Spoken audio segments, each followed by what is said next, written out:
하나님의 우리에게 믿음을 더하여 주시옵소서. 찬송가 240장으로 하나님께 찬송 올려드리겠습니다.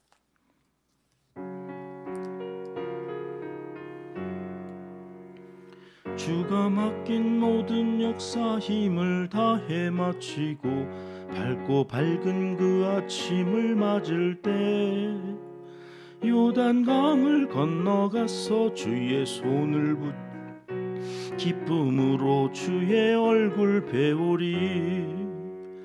나의 주를 내가 곁에 서서 배우며 나의 주를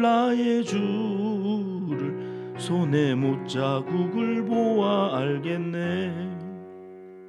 하늘 날아 올라가서 주님 앞에 절하고 온유하신 그 얼굴을 배울 때 있을 곳을 예비하신 그 신사랑 고마워 나의 주께 기쁜 찬송 드리리. 나의 주를 내가 그의 곁에 서서 배우며 나의 주를 손에 못자국을 보아 알겠네. 이 세상을 일찍 떠난 사랑하는 성도들 나를 맞을 준비하고 있겠네. 저 애들과 한 소리로 찬송 부르기 전에 먼저 사랑하는 주를 배우리. 나의 주를 내가 그의 곁에 서서 배우며 나의 주를 손에 못자국을 보아 알겠네. 영화로운 시온 성에 들어가서 다닐 때 흰 옷 입고 황금길을 다니며 금고 문고 맞추어서 새 노래를 부를 때 세상 고생 모두 잊어버리리. 나의 주를 내가 그의 곁에 서서 배우며 나의 주를 손에 못자 보아 알겠네. 아멘. 이 새벽 주시는 하나님의 말씀은 이사야 66장입니다. 1절 말씀 함께 읽겠습니다.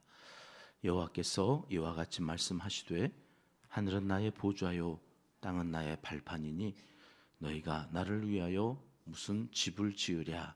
내가 안식할 처소가 어디랴. 아멘. 드디어 이사야 66장 오늘 마지막 장을 보게 됩니다. 긴 시간 이사야서 말씀 따라오시느라 고생들 참 많으셨습니다. 이사야는 보통 두 부분으로 나누어진다. 그래서 구약과 신약과 같다. 39권, 39장, 또 40장부터 27장, 27권, 66권으로 되어져 있는 성경과 구조가 같아서 앞에 구약의 부분은 심판에 대한 말씀을 하시면서 회개하고 돌아오기를 바라시는 하나님의 마음, 40장부터는 이제 구원에 대한 말씀을 하시면서 회복과 소생시키시는 그 하나님의 마음을 담아 놓았다. 단편적으로 그렇게 우리가 정리를 했습니다만 이제 이사야서를 마치면서 보니까 이사야서는 그렇게 두 부분으로만 단순하게 정리되어져 있지 않다는 것을 알게 되었습니다. 심판을 말씀하시다가도 갑자기 처녀에게서 메시아가 날 것을 이사야 7장에서 말씀하시잖아요. 40장 이후는 구원을 이야기하신다고 그러는데 또 중간중간에 막 심판에 대한 말씀이 계속해서 반복되어져요. 심판인가 싶으면 구원을 얘기하고 구원을 노래하게 하시다가 갑자기 또 심판에 대한 말씀, 같은 날이래요. 이쪽에서 구원이 있는데 같은 날 또 이쪽에서는 심판이 이루어지는 이게 심판과 구원, 구원과 심판이 뒤섞여져 있다고 하는 것들을 우리가 보면서 뭐냐?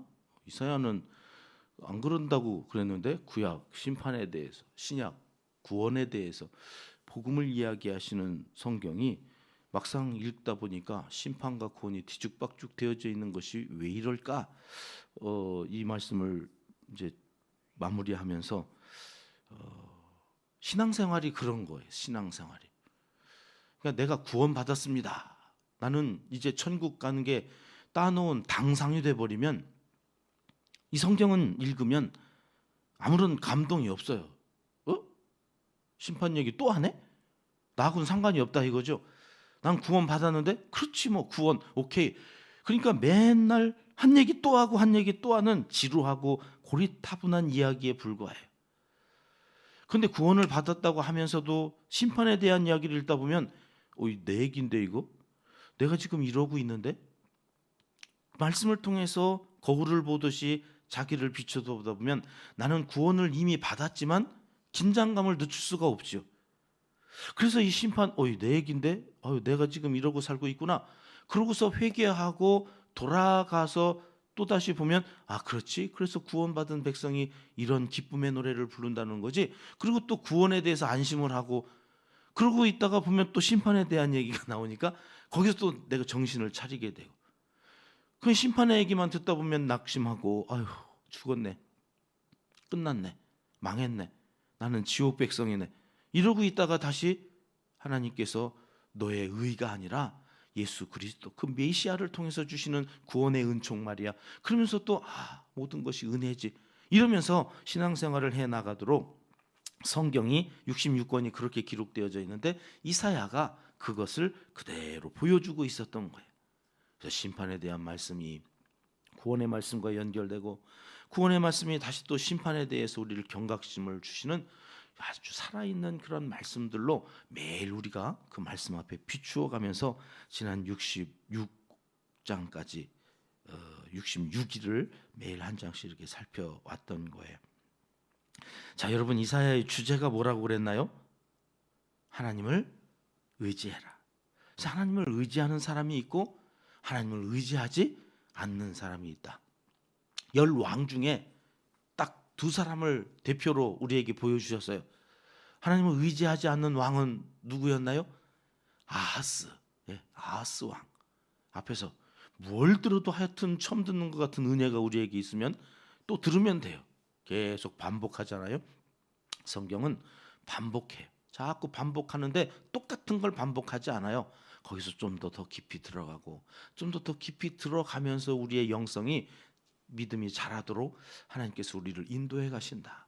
그래서 매일 한 장씩 새벽에 이 말씀 따라가면 여러분 우리의 믿음이 더해지지 않을래야 더해지지 않을 수가 없어요. 그럴 수가 없어요. 하나님의 말씀이 우리를 계속해서 더 깊은 영성의 세계로 인도해 가는데 버팅기고 그래서 좀 늦춰져 갈 수는 있지만 그 말씀을 계속해서 듣다 보면 어느 순간 이슬비에 옷 젖듯이 내 믿음이 이만큼 자라있는 것들을 확인하게 되어진다. 그래서 제가 창세기 1장을 시작하면서 예언을 했잖아요. 예언을. 이제 시즌2가 되어서 다시 이 창세기를 시즌2 시작할 때의 은평교회는 과거의 은평교회가 아닐 것입니다. 왜요? 성경을 66권을 다 읽으면서 하나님의 말씀을 따라갔는데 7년 전과 똑같아? 그럼 두 가지 중에 하나죠. 성경이 거짓이든지 성경이 죽은 거예요. 그럴 수가 없어요. 생명의 말씀이 내 안에 들어오는데 내가 자라지를 않는다? 맨날 유치원생으로 있다? 그럼 내가 장애가 있는 거죠. 장애가.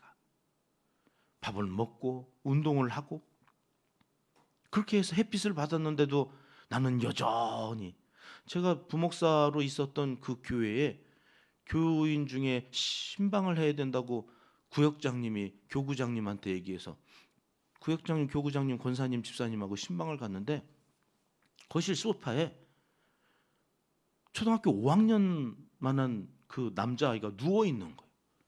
이 목사님이 오셨다는데 저 자식은 손님이 왔으면 일어나서 인사를 해야지. 아무런 사전 정보 없이 신방해야 된다고 그래서 그냥 목사 한 수 받고 바로 신방 가서 보니까 그런 애가 있어가지고 뭐냐 이놈은 이러고 있는데 몸은 초등학교 5학년인데 정신 연령이 1살이에요. 그러니 이제 엄마 아빠가 걔를 씻기려면 둘이 들어도 이제 무거워가지고, 왜요? 먹는 건 먹고 1살 지능이니까 누워만 있는 거예요. 그러니 씻기려면 이제, 그러니 그 아이를 데리고 교회 갈 수가 없어가지고 낙심하고 절망하고.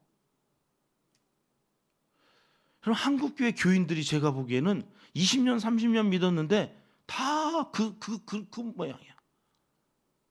1살 지능 가지고. 여러분, 하나님의 말씀을 듣고 예배를 드리면 그럴 수가 없는데 그런 일들이 지금 자꾸 생기는 거예요. 30년 믿었는데 하나님의 말씀은 처음 들어보는 말씀이다. 왜 그럴까? 왜 그럴까? 둘 중에 하나죠. 말씀이 죽었든지 우리가 장애가 있어가지고 잘하지를 못하든지. 그것도 저것도 아니면 이건 뭘까? 여러분, 이사야 66장을 끝내면서 나는 하나님을 의지하는 쪽으로 자꾸 자라가고 있는가? 그 히스기야 왕이었죠. 아니면 아하스 왕처럼 자꾸 내 의만, 내 생각, 이게 점점 더 굳어져서, 야, 하나님 없이도, 그래서 애굽을 의지하고 아수르를 의지하면서 살려고 하는 이런 모습들로 자꾸 굳어져 가는 건가? 이거를 살펴보라고 심판과 구원이 계속 엎치락 뒤치락 하면서 이 66장이 기록되어져 있는 것을 우리가 확인하고 온다. 자, 그러면 이제 66장은 결론이죠. 요약하는 거예요. 앞에 65장까지의 내용을 요약하는데 딱 하나로 요약해요. 1절 말씀 좀 보실까요? 같이 읽습니다. 여호와께서 이와 같이 말씀하시되 하늘은 나의 보좌요 땅은 나의 발판이니 너희가 나를 위하여 무슨 집을 지으랴? 내가 안식할 처소가 어디랴? 무슨 집을 지으랴? 너희가 나를 위하여 무슨 집을 지으랴? 우리가 하나님을 위하여 지은 집이 뭔가요? 성전이요, 성전. 다윗이 성전 지으려고 그럴 때 네가 나를 성전에다가 가두어 놓으려고 그러냐? 이러시면서 집 짓지 말라고 그러죠. 이 지금 그 얘기 하시는 거예요. 나는 보좌, 하늘이 내 보좌야. 발판, 땅이 내 발판이야. 그러니까 온 우주가 다 내가 있는 곳인데 니네가 뭐라고 나를 위해서 집을 짓는다고 그래? 여러분, 이스라엘 백성들이 하나님을 성전에다가 가두어 놨거든요. 그리고 성전에서만 하나님이 계신 것처럼 하나님께 예배를 한다고 예배를 드려놓고 나가서는 다 지 맘대로 했죠. 성전에서만 하나님이 계세요. 나가서는 하나님 없어. 바알이고 아세라고 지가 하나님이야. 그러니까 오늘 66장 마무리하면서는 니네 성전 지어놓고 거기서 예배한다고 하는 그 예배, 나 그 예배 못 받겠다. 니네가 드리는 그 예배 다 헛되고 헛되다, 거짓되다. 말라기, 구약이 맞춰지는 말라기에서는요, 니네 오지 마. 내 땅만 밟아서 더럽히는 니네 오지 마. 니네 왔다만 봐라. 내가 니네 얼굴에 똥을 칠해버릴 거라. 똥칠한다고 그래. 똥칠. 야, 성경에 뭐 이런 얘기가 있냐? 근데 그런 얘기가 있어요. 이게 역겨워가지고 니네 예배 드리러 오는 거 나 못 받겠다. 근데 한국 교회가, 야, 교회만 와, 예배만 와, 와서 앉아만 있어, 그래도 돼. 이게 마귀의 장난이거든요. 아니요, 하나님 오지 말라는 거예요. 그런 예배 나 못 받겠다. 내 더러워서 못 받겠다. 똥칠을 해버리겠다 내가. 얼마나 속이 상하셨으면. 왜요? 하나님은 성전에만 계신 거야. 그러면서 2절에 이렇게 말씀하세요. 2절 말씀 보실까요? 시작. 나 여호와가 말하노라.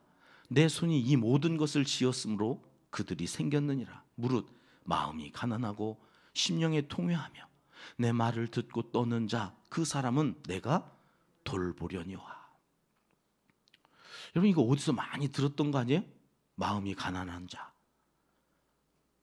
심령이 가난한 자, 심령에 통회하며 애통하는 자. 어디서 들었던 거예요? 산상수, 팔복이라고 하는 예수님이 그 팔복의 1번, 2번, 3번 세 개의 복은 여기 이사야의 말씀을 가지고 오신 거예요. 이들이 마음에 가난하지 않아요. 성전에 와서도 얼마나 부유한지 아쉬울 게 없어가지고 그런 예배 못 받겠다는, 마음이 가난하지 않은 사람들의 예배는 내가 못 받겠다. 그래서 마음이 가난한 자, 심령이 가난한 자는 복이 있나니 저희가 천국을, 애통하는 자는 복이 있나니 저가 위로를. 하나님께서 심령이 가난한 자를 찾는다는 거예요. 마음의 애통함, 자기 죄 때문에, 이 나라의 이 죄 때문에 하나님 앞에 나올 때 애통하는 자. 그리고 세 번째 복이 뭐예요? 온유한 자. 온유한 자는 복이 있나니. 근데 여기 이사야에서는 그 온유한 자를 뭐라고 그래요? 내 말을 듣고 떠는 자. 내 말을 듣고 떠는 자가 무슨 말인가 하고 히브리 성경을 봤더니, 여러분, 야생마가 길들여지지 않아가지고 지 맘대로 막 하려고 하다가 주인 잘 만나서 이게 길들여지잖아요. 그래서 통제가 되잖아요. 여기 통제하다라는 말이, 온유한 자라는 말은 온순하다 그런 말이 아니었어요.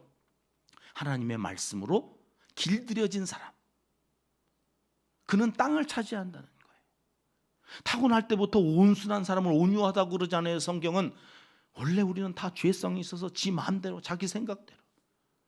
제가 목회를 하면서 부목사 생활을 7교회, 8교회 다니면서 제일 힘들었던 교회가 뭐냐면, 성도들이 열심은 있는데 다 지 생각대로 해. 지 마음대로 해. 목회자가 이렇게 해야 된다고 이야기를 하면 앞에서는 예 그래놓고 뒤에 가서는 다 자기들 마음대로. 그래서 결과를 보면 엉뚱한 게 나와 있어요. 담임 목사님이 이 말씀하셔서 각 교구별로 이렇게 그림을 만들어내서 교회가 이 비전이 딱 이루어져 있어야 되는데 각자 옳은 대로 해버리니까 이게 엉뚱한 그림이 나오니까 담임 목사님 멘붕이 오는 거예요.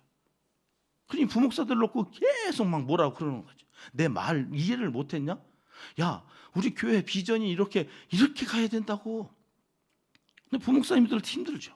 아니, 가서 얘기를 하면요, 권사님들이 다 지 뜻이 있고 지 생각이 있고 자기 마음대로 자기가 했던 대로 하려고만 해요. 이게 야생마거든요. 그런데 길들여진다는 거예요. 온유하다는 것은 하나님의 말씀 앞에서 주의 종을 통하여 보여주신 그 비전을 이루어가기 위하여. 그 목사님 혼자 다 못하니까 부목사님들 세우고, 부목사님들을 통하여서 각 교구별로 권사님들, 장로님들과 함께 그 교회를, 성도들을 이끌어서 그렇게 하나님이 그리시는 그림을 그려가겠다는 건데, 교회는 따로 놀아. 여지껏 안 그랬대. 하나님께서 주신 그 비전을 향해서 나가는데 항상 광야에서만 있으면 어떻게, 이제 가나안 들어가야 되는데, 그럼 가나안은 들어가면 이제 싸워야 되고, 싸우면 전략이 있어야 되고, 전쟁을 치르기 위해서는 명령, 지휘, 체계를 따라야 되고, 이게 각각 시스템으로 돌아가야 되는데, 그래야 가서 가나안 땅을 차지하고 가나안의 7족속 역겨워가지고 그 땅이 토해내는 이방인들 다 물리치고 하나님의 나라를 세워가야 되는데, 세상에 나아가서 그럴 힘도 없고 능력도 없고 지혜도 없고, 그러면 성령님을 구해야 된다고 그렇게 말씀하셔서 그 성령님의 마음으로 길들여져야 되는데 다 야생마 같아, 성도들이. 그리고 누워만 있는 거예요, 소파에. 초등학교 5학년 된 놈인데. 근데 그게 걔 잘못이냐고요. 장애가 있어서 그런 건데. 그러니까 고침을 받아야죠. 어제 오후 찬양 예배 때 하나님이 예수님을 왜 보내셨다고요? 고치려고. 그런 장애 있어가지고 누워만 있으려고 하는 그 장애를 고치면 일어나서 초등학교 5학년이니까 5학년답게 살 거 아니에요. 그럼 나를 내어드려야죠. 고쳐주십시오. 지가 장애가 있는지도 몰라. 이 아이는 자기가 장애인인지도 몰라요. 1살짜리인데. 아직도 제 책에도 써놨어요. 제 책에도 제가 책 쓰면서 한국교회 30년이 되고 50년이 되고 100년이 되어지는 동안 1살만 30년, 50년, 100년을 반복한 거야. 100살이 됐는데도 영적 수준은 1살에 머물러 있는 한국교회. 하나님 고쳐주시옵소서. 하나님께서 우리에게 말씀을 주셨어요. 그 말씀에 좀 길들여지려고. 그를 온유한 자라면서 그에게 땅을 주신다. 여러분, 지금 땅을 차지해야 돼요. 이 세상, 악에 물들어가는 이 세상, 하나님의 나라로 우리가 땅을 차지해야 되는데, 그 말씀에 길들여진 온유한 자가 한국교회에 있는가? 복만 달라고 그러고 내 기도 왜 응답 안 해주시느냐고만 그러지, 하나님의 마음으로 정말 심령이 가난하고 애통해하면서 하나님 저를 말씀으로 길들여 주십시오, 하나님 주의 종을 통하여 하시는 말씀이 내게 하시는 말씀인 줄 듣고 그 말씀에 길들여지게 해 주시옵소서. 그런 기도를 하는 사람이 몇 명이나 되느냐고. 맨날 때린다고만 하고 혼낸다고만 하고, 이 험한 세상 내가 살아가는데 힘들어서 위로받으러 갔더니 야단만 친다고. 정말 그러한가? 그러고 보면 맞아요. 성전에 와서 이렇게 예배하시고 이 새벽을 깨면서 기도하시는 분들, 이 말씀 안 들어도 되는 분들이에요. 왜 여기 정말 잘하는 사람, 충분히 좋은 엄마 교육을 해도 그래요. 이런 교육 안 받아도 되는 엄마들은 자꾸 교육을 받아서 좋은 엄마가 되겠다고 그러는데, 이 강의를 정말로 들어야 될 엄마들은 안 와. 진 문제가 없대. 애들 문제래다. 야, 그렇구나. 들을 자들만 듣고 듣지 못할 사람들은 못 듣는 거구나. 오늘 또 들을 게 있어서 이 새벽에 오신 여러분들을 주님의 이름으로 축복합니다. 그 말씀으로 길들여지는 것이 복이 있는 자고 그에게 땅을 주신다고 하셨습니다. 연말연시에 이제 이 66장 하고 샬롬 새벽 기도회까지 우리 교회 매일 한 장 진도 나가는 거는 잠시 멈추려고 합니다. 연말연시 일도 많지만 교회 부목사님이 바뀌면서 지금 제 일이 한 10배는 늘어난 것 같아요. 정신이 하나도 없어요. 하나하나 부목사님 교회 적응하실 때까지 한 2주 정도, 내일부터 시편을 간략하게 요약하고 그 말씀 붙잡고 기도하는 시간들로 연말연시 보내면서 여러분, 하나님의 말씀에 길들여지면 어떤 일들이 일어난다고 말씀하시는가, 하나님께서 주시는 마지막 22절 말씀 우리 보고 오늘 말씀 붙잡고 기도하기 원하는데요. 22절 말씀, 목사님 저 뒤쪽에 가면 함께 읽습니다. 내가 지을 새 하늘과 새 땅이 내 앞에 항상 있는 것 같이 너희 자손과 너희 이름이 항상 있으리라. 여호와의 말이니라. 새 하늘과 새 땅, 신천 신지가 열리는데 이 요한계시록의 이제 마지막 장이죠. 그 새 하늘과 새 땅에서 성도들이 하는 일은 24장로와 함께 천군 천사와 찬송을 한다. 그래서 내일부터는 시편을 매일 한 장씩, 주일날 113편 우리 묵상했는데 내일부터 114편 찬송시로 새하늘과 새 땅에서 우리도 연말 연시 한 해를 정리하고 새해를 맞이하면서 샬롬 새벽 기도회 때 예레미야 다시 잘 준비해서 진도를 매일 한 장씩도 나가면서 이사야를 정리했기 때문에 예레미야는 좀 더 쉬우실 거예요. 그 말씀들로 또 새 2026년을 하나님 우리를 길들여 주십시오. 야생마 같은, 그래서 내 뜻대로 자기 생각대로 그렇게 안 해주면 아우성치고 불평 불만하던 광야의 이스라엘 백성들이 아니라 새하늘 새 땅에 들어가 하나님을 찬송하며 나아가. 그래서 교회가 질서가 잡히고 시스템으로 각각의 무엇을 해야 되는지 자기의 역할을 알고 그 역할을 하면서 교회는 교회되고 하나님의 나라를 세상에서 좀 더 확장해 나아가는 힘 있는 우리 은평교회 되게 해달라고 함께 기도하면서 나가는데, 그 다음 절 23절이 이렇게 마무리되죠. 같이 읽습니다. 여호와가 말하노라. 매월 초하루와 매 안식일에 모든 혈육이 내 앞에 나와 예배하리라. 예배. 결국엔 예배. 여러분, 예배에 성공하면 내가 온유해지지 않을 수가 없다. 땅을 차지하게 되어진다.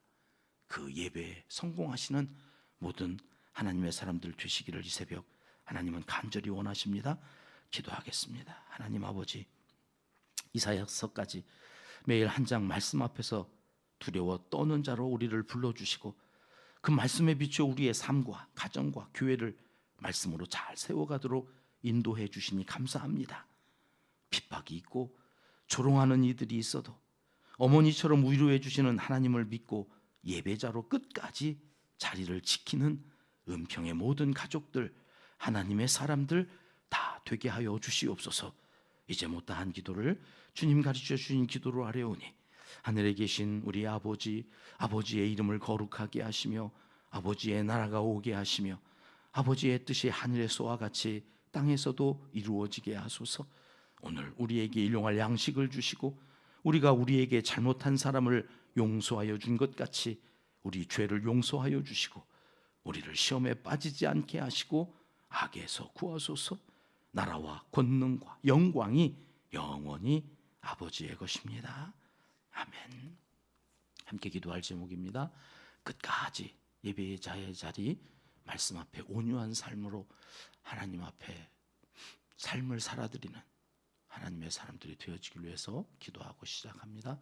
우리의 비전 첫 번째, 감동과 감격이 넘치는 예배 공동체가 되는 거죠.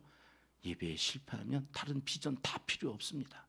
예배 공동체로 바로 서는, 말씀을 먹고 매일 자라가는, 믿음이 더하여지는 우리 예배 공동체를 이루게 해 주시옵소서. 기도합니다. 나라와 한국교회 지도자들과 온 성도님들의 일터와 사업장 생업을 위해서 이름을 한 번씩만 부릅니다. 태국의 김상혜 선교사님, 대만의 조나단 선교사님, 중국 빛된교회 김영실 목사님과 공주 세수만교회 조건호 목사님, 그리고 한우들을 위해서까지 중환자실에서 회복 중에 계신 우리 권사님이 계십니다. 하나님께서 완전히 회복시켜 주시기를 위해서 생각나시는 대로 기도해 주시면 감사하겠습니다. 함께 기도하겠습니다.